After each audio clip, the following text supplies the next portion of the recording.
الأنبياء وعلى آله وأصحابه الأتقياء أما بعد أعوذ بالله من الشيطان الرجيم بسم الله الرحمن الرحيم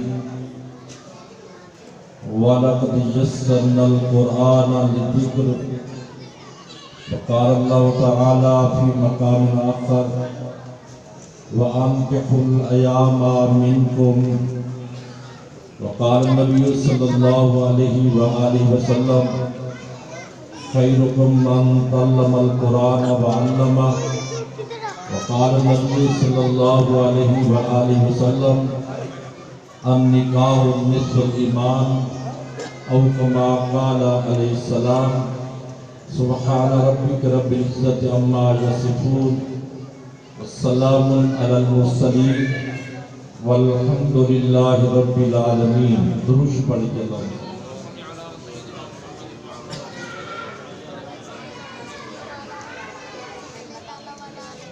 محترم سامعین اور سامعات،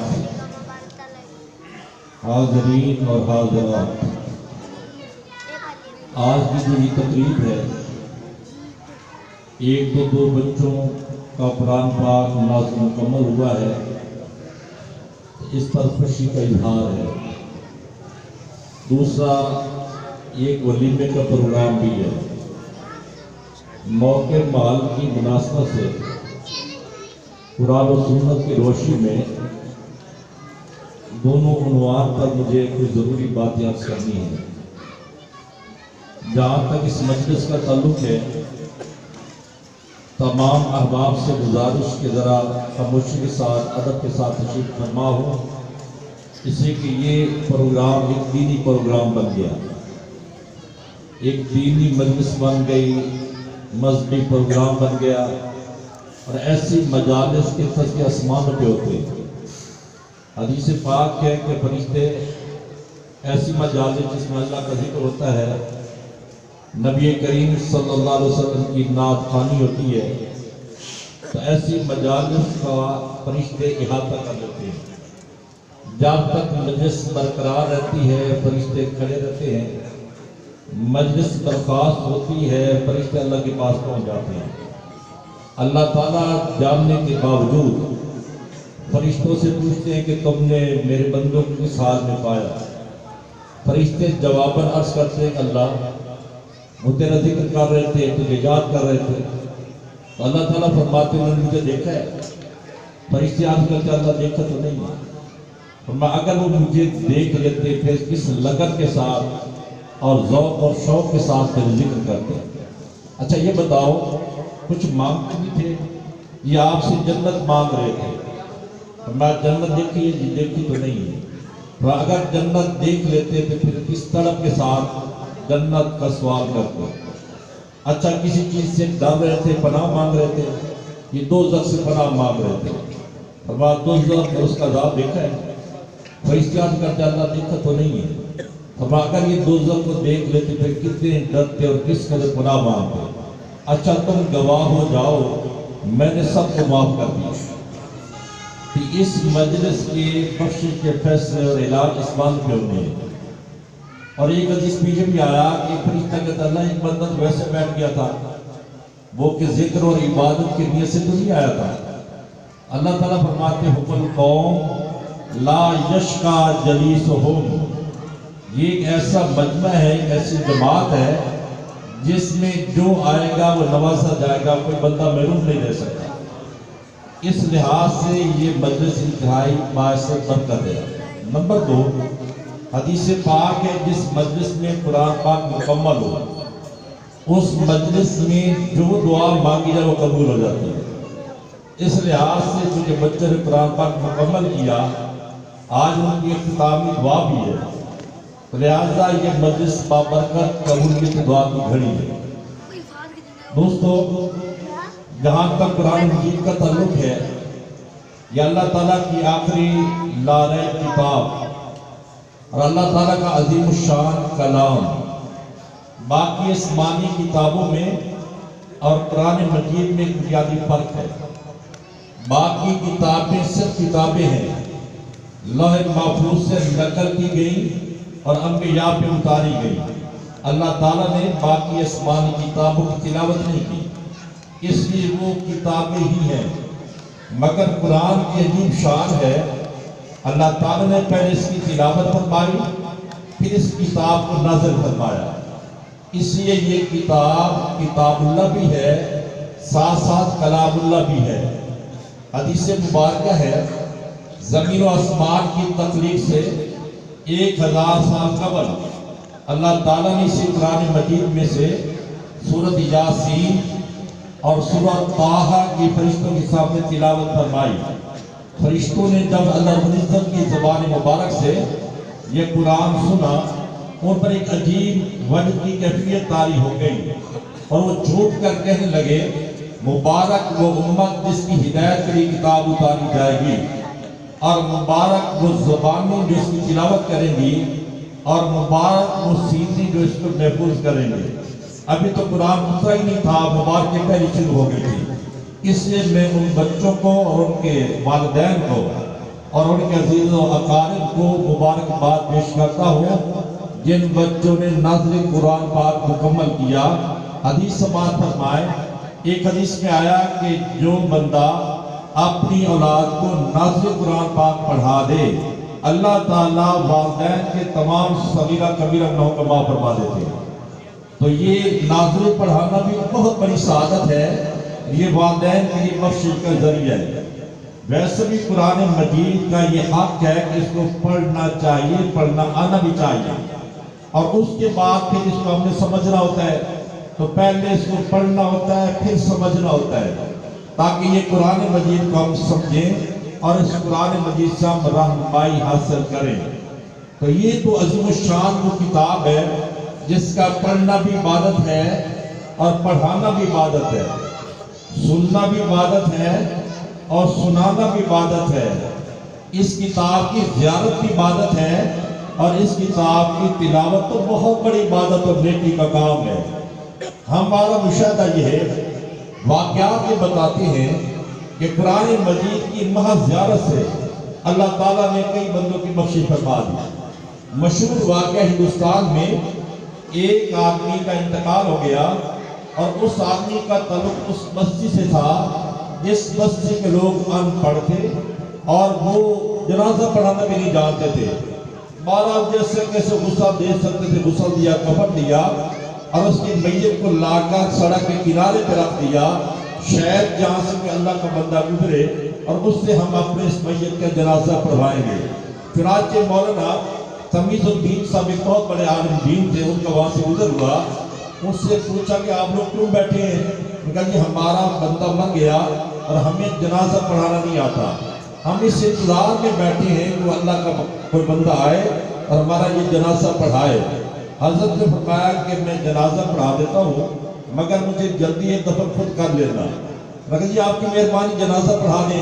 حضرت نے جنازہ پڑھایا، پھر دل میں خیال آیا جو لوگ جنازہ پڑھنا نہیں جانتے وہ سنت کے مطابق میت کو قبر میں دفن کیسے کریں گے؟ لہذا قبرستان بھی جانا چاہیے اور تدفین کے عمل میں شامل ہونا چاہیے۔ چنانچہ حضرت تشریف لائے قبرستان، اپنے ہاتھوں سے میت کو قبر میں اتارا۔ اللہ کی شان کو چھاتی والی جیب میں قیمتی کاغذ تھے، وہ قبر میں گر گئے، کو پتہ نہ چلا۔ قبر بند کی، جب گھر پہنچے کاغذ سنبھالے، جیب میں کاغذ نہ تھے، پریشان ہو گئے، سوچا کہ یہ کہاں گرے ہوں۔ دل میں خیال آیا کہ شاید یہ قبر میں گرے ہوں، جب میں میت کو قبر میں اتار رہا تھا، لہذا قبرستان جا کر قبر کھول کر کاغذ تلاش کرنے چاہیے۔ چنانچہ آیا قبرستان اور قبر سے مٹی ہٹائی تو کیا دیکھا کہ پوری قبر گلاب کے پھولوں سے بھری ہوئی ہے، اوپر یہ کاغذ رکھا ہوا ہے۔ چنانچہ کاغذ کو اٹھا لیا، لیکن حیران ہو گئے کہ اس بندے کا تعلق اس آبادی سے ہے جس آبادی کے لوگ اتنے ان پڑھ کہ جنازہ پڑھانا تک نہیں جانتے تھے۔ اس بندے نے کون سا ایسا عمل کیا، اللہ تعالیٰ اس کی قبر کو گلزار بنا دیا، اور میں نے اپنی آنکھوں سے مشاہدہ بھی کر دیا۔ چنانچہ ایک بستی میں گئے، لوگوں کو بلایا اور ان سے پوچھا کہ یار تمہارے اس مرنے والے بندے کے کیا مال تھے؟ کہ آپ کیوں پوچھتے ہیں؟ فرمایا کہ میں نے اس کی قبر کو گلاب کے پھولوں سے بھرا ہوا دیکھا ہے. لوگ حیران ہو گئے کہ لگے بندہ تو ان پڑھ تھا, ہمیں اس کے اعمال کے بارے میں کوئی پتہ نہیں, تاہم ان کے گھر جاتے ہیں اور ان کے گھر والوں سے معلومات لیتے ہیں. چنانچہ ان کے گھر تشریف لائے, دستک دے, اندر سے بچی باہر آئی. ان سے پوچھا کہ آپ کے ابو کے کیا اعمال تھے. انہوں نے وجہ پوچھی, انہوں نے سارا قبر کا واقعہ سنایا. بچی نے بتایا کہ میرا والد بالکل ان پڑھ آدمی تھا, لیکن ہمارے گھر میں ایک کتاب رکھی ہوئی ہے اور میرا والد روزانہ اس کتاب کو اٹھا لیتا تھا, کھول کر بیٹھ جاتا اور انگلی ہر صدر پڑھا کر کہتا یہ سچی کتاب ہے, یہ سچی کتاب ہے. جب اس کتاب کو اٹھا کے دیکھا گیا تو قرآن مجید تھا. یہ وہ کتاب ہے جس کی زیادہ عبادت ہے اور نجات کا ذریعہ اور سبب ہے. تو جس کتاب کی زیارت عبادت ہے, خود سوچ لیجیے اس کی تلاوت کی بڑی عبادت ہوگی. دوستو, یہ مبارکباد کے لائق تمام ہمارے دوست جن کے بچوں نے قرآن پاک مکمل کیا, اللہ ان بچوں کی علم میں, عمر میں برکت پیدا فرمائے, ان کو خدمت قرآن کے لیے قبول بھی فرمائے. اب ان کو اللہ حافظ بھی بنائے, پھر اس کے بعد عالم, عامل, ناشر, دائی اور قرآن کا گویا کہ پڑھنے والا بنائے. یہ ہماری ان کے لیے دعا ہے.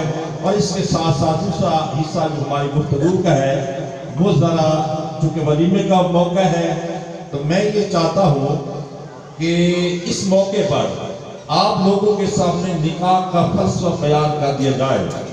یہ جو نکاح ہے اس سے شریعت کا کیا مقصد ہے, پھر اس کے بعد خامد کے کیا حقوق ہیں, بیوی کے کیا حقوق ہیں, تاکہ حقوق کی ادائیگی ہو اور گھر جنت کا نمونہ بن جائے. اسی کی جہاں حق تلفی ہوتی ہے وہاں جھگڑے فسادات ہوا کرتے ہیں. تو آئیے قرآن و سنت کی روشنی میں پہلے نکاح کی حیثیت کو سمجھتے ہیں, اس کے بعد میاں بیوی کے حقوق پر تھوڑی سی بات کر کے ہم دعا کریں گے. دوستو, یہ جو نکاح ہے یہ میاں بیوی کے درمیان ایک معاہدہ ہے, مگر اس پر عبادت کا رنگ غالب ہے. اس لیے علماء نے ایک مسئلہ لکھا, ایک بندہ مسجد میں نفل پڑھ رہا ہے اور دوسرا بندہ نکاح کی تقریب میں بیٹھا ہوا ہے. جو بندہ نکاح کی تقریب میں بیٹھا ہوا ہے اس کو ثواب زیادہ ملے گا, اس لیے کہ نکاح کرنا روٹین میں سنت ہے اور سنت کا درجہ نفلوں سے بڑھ کر ہے. لیکن ہم نے یہ دیکھا فقہاء نے اس کی وضاحت فرمائی, زندگی میں کبھی نکاح کرنا فرض ہوتا ہے, کبھی نکاح کرنا واجب ہوتا ہے, کبھی نکاح کرنا سنت ہوتا ہے اور کبھی نکاح کرنا حرام ہوتا ہے.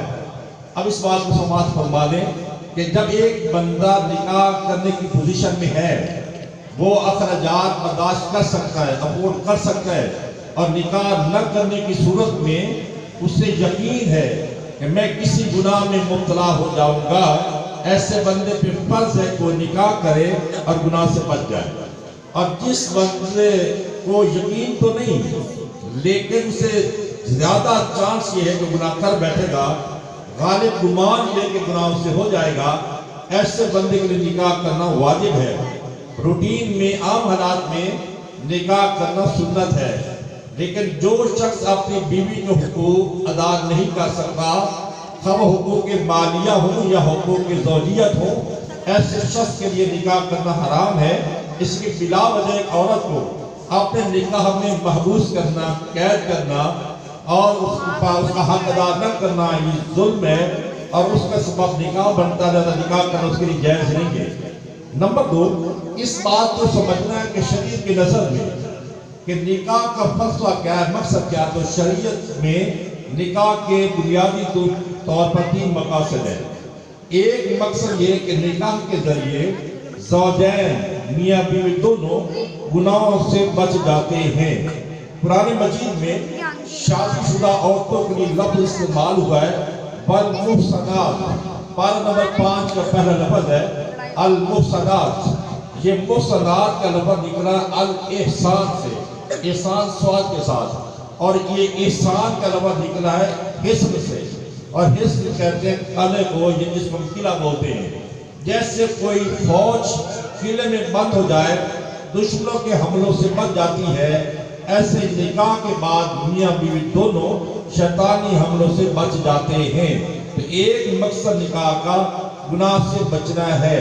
چنانچہ نبی کریم सल्लल्लाहु अलैहि वसल्लम ने एक मौके पर नौजवानों से फरमाया, ऐ तबके नौजवान, तुम में से जो लोग निकाह कर सकते हैं वो निकाह कर लें, जो निकाह नहीं कर सकते वो रोजा रखा करें ताकि गुनाह से बच जाएं। तो एक मकसद निकाह का गुनाह से बचना है, दूसरा मकसद कि राहत और सुकून का हासिल करना है। कुरान मजीद में निकाह और ज़ौजैन का जिक्र करते हुए अल्लाह ने फरमाया, हमने तुम्हारे जोड़े बनाए इसलिए लितस्कुरू इलैहा, ताकि तुम इसके जरिए सुकून हासिल करो। तो ये निकाह के बाद इंसान की जिंदगी की तकमील हो जाती है। इसी हदीस में आया, वो मर्द जिसके भी शादी नहीं हुई वो मिस्कीन है, और वो औरत जिसके भी शादी नहीं हुई वो मिस्कीन है। मर्द की तकमील लाइफ और जिंदगी की निकाह के बाद है, और ऐसी औरत की जिंदगी मुकम्मल होती है निकाह के बाद।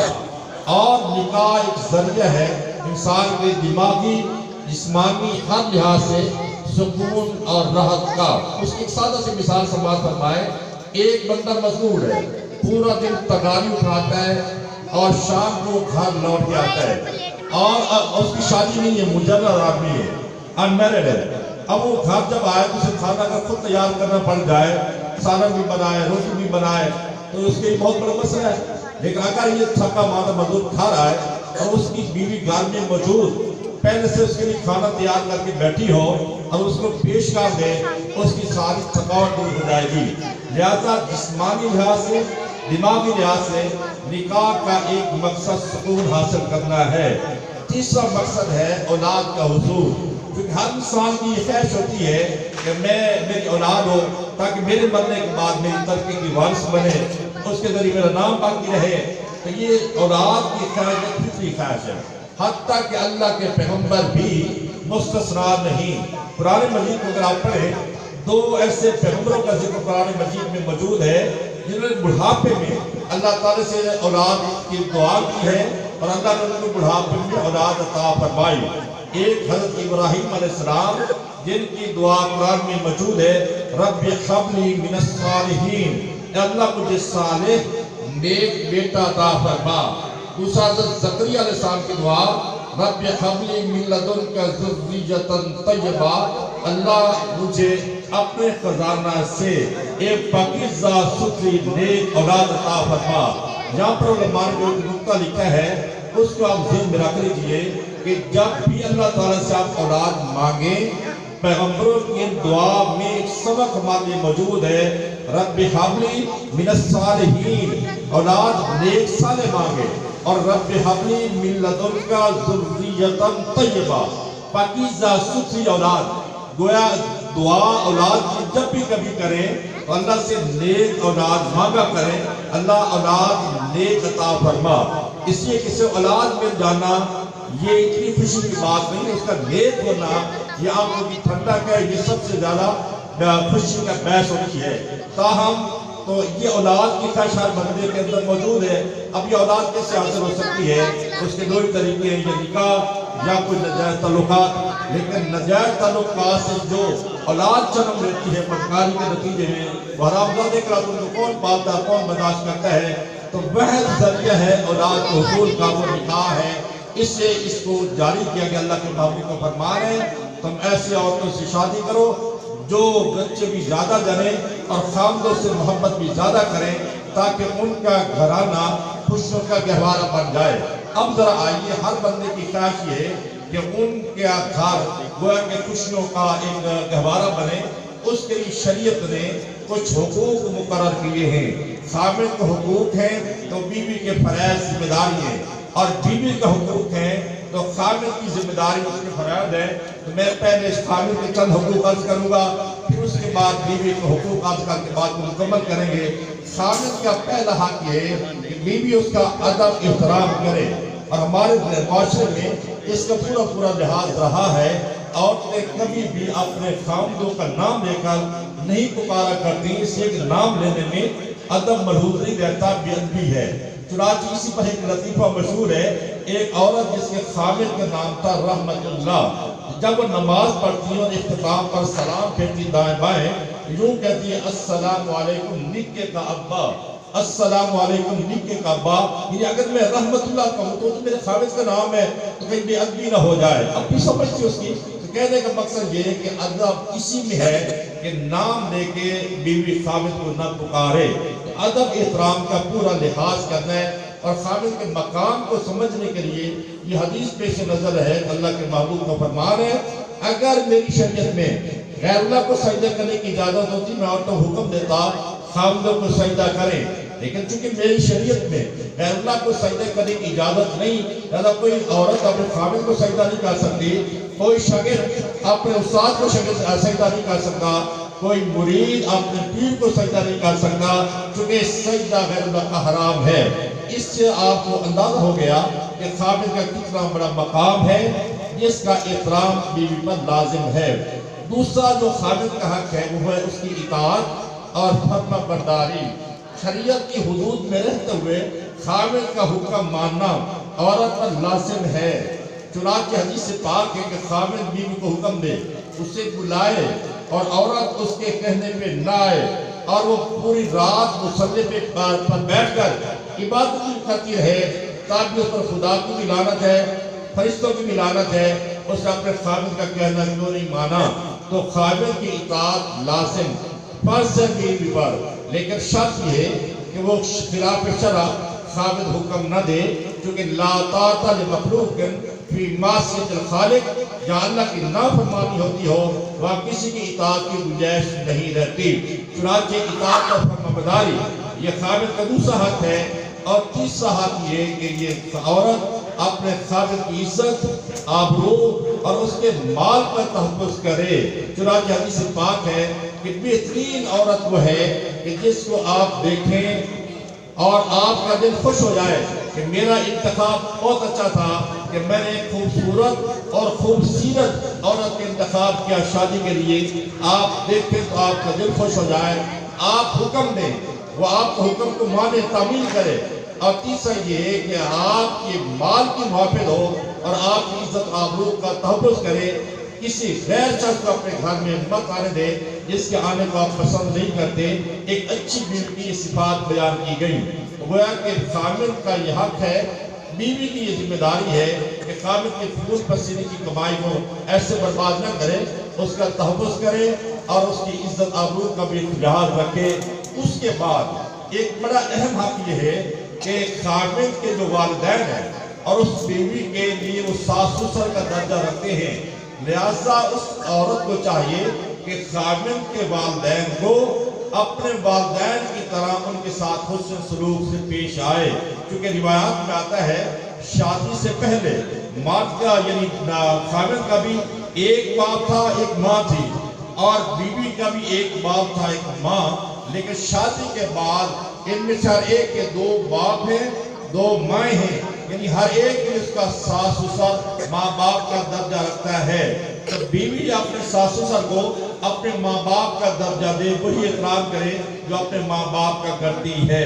इसके साथ साथ अगर खाविज के अंदर कोई ऐब है, कोई नक्स है, उसको इफ्शा न करे, लोगों को बताए ना, राज़दारी के साथ जिंदगी गुजारे। ये तो वो खाविज का हुकूक है। अब जरा आइए बीवी का हुकूक। बीवी का सबसे पहला हक तो वही है जिसको हम हक माहर कहते हैं, जो हर हाल में देना पड़ता है।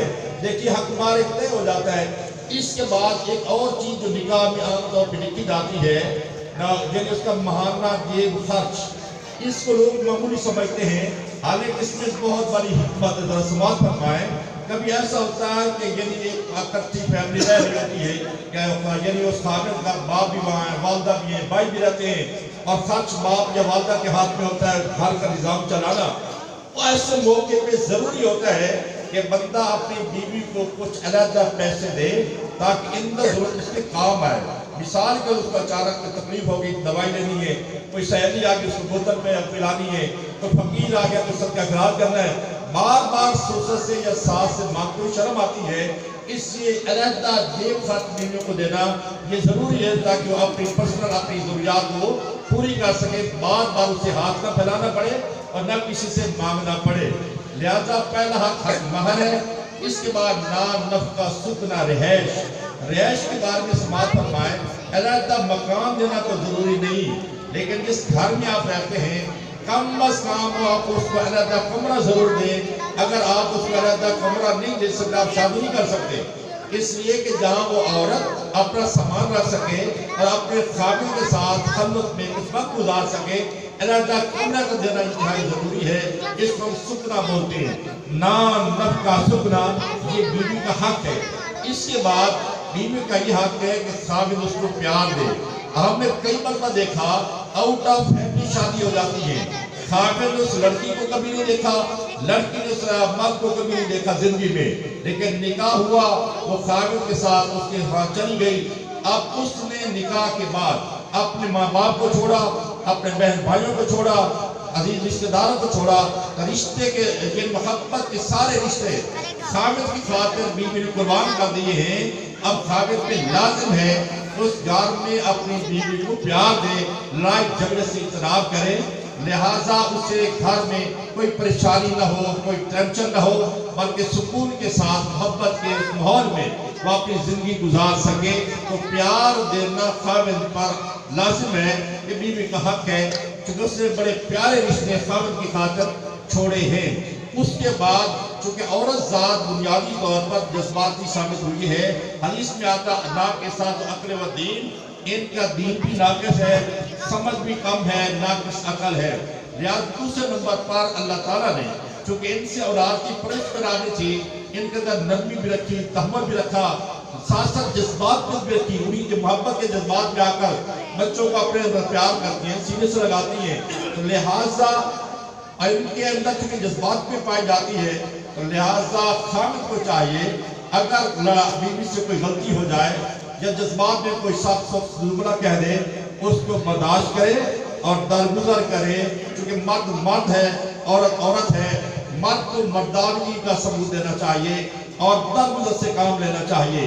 इस पर एक वाक़या छोटी समाज फरमाए, एक शख्स की बीवी ने कोई ऐसा कसूर कर लिया, अगर वो चाहता तो सजा भी दे सकता था, तलाक भी देता, लोग कहते ठीक किया, लेकिन उसने अपनी बीवी का जुर्म और कसूर ये कह के माफ किया, छोड़ो यार अल्लाह की बंदी है, गलती कर बैठी है, तो उसको दरगुजर करते माफ करते हैं। उसने अपनी बीवी का कसूर अल्लाह की बंदी समझ के माफ कर दिया।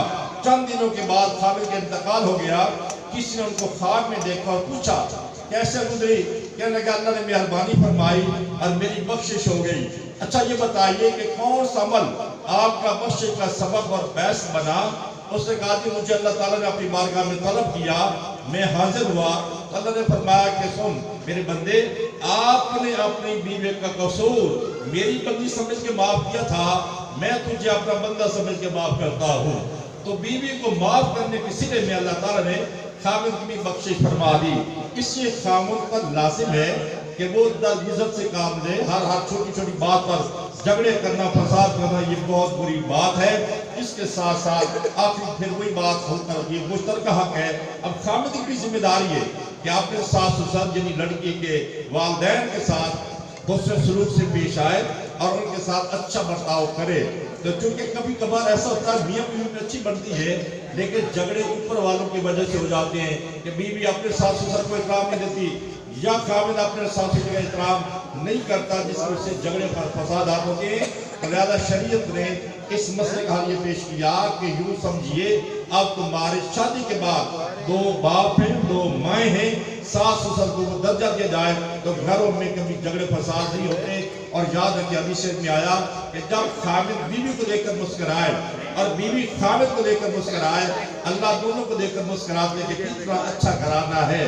अल्लाह ताला से दुआ करते हैं अल्लाह ताला हम सब के घरों को गोया कि जन्नत का नमूना बना दे, खुशियों का गहवारा बना दे, हर किस्म की परेशानी से तमाम लोगों को अल्लाह ताला महफूज फरमाए। वमा अलैना इल्लल बलाग।